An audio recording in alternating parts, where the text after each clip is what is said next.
কি করবেন এই টাকা দিয়ে? যদি কবর নিয়ে যেতে পারেন, আখেরাতে কাজে লাগে, তাহলে তো একটা ব্যাপার ছিল। তা তো পারবেন না।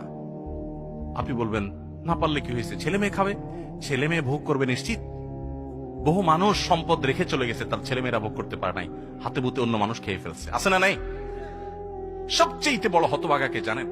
আল্লাহর জমিনে সবচেয়ে বড় দুর্ভাগা, সবচেয়ে বড় বেয়াকুব এবং নির্বোধ মানুষ হলো সে, যে যাদের জন্য চুরি করবে তারাও সে দায় নিবে না। কিয়ামতের দিন ছেলে এসে বলবে না, আব্বা চুরিদারি ডাকাতি 2 নম্বরই যা করছেন, ঘুষ সুদ যা খাইছেন, আমাদের জন্যই তো খাইছেন, আল্লাহ আমার আব্বারে জাহান্নামে দিয়ে না, আমাদের নিয়ে যান।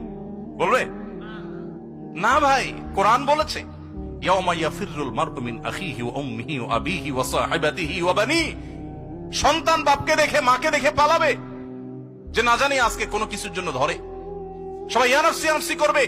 যাদের জন্য চুরি করবেন ওরাও দায় নিবে না। আপনার মতো নির্বোধ কে হতে পারে? সন্তানকে চুরির সম্পদ দিয়ে বড় করবেন না, সততা দিয়ে বড় করেন। আমাদের সমাজে আজ ঘরে ঘরে সেই মা বাপ আছে যে মা বাপ চায় আমার সন্তান থাকুক আজ দুধে ভাতে, সেই মা বাপ নাই যে মা বাপ বলে আমার সন্তান থাকুক আজ ঈমান আমলে সততার সাথে। সেই মা বাপ নাই। মা বাপ নকল কিনে এনে দেয়, বাবা 2 নম্বরে করে পরীক্ষা দেয়।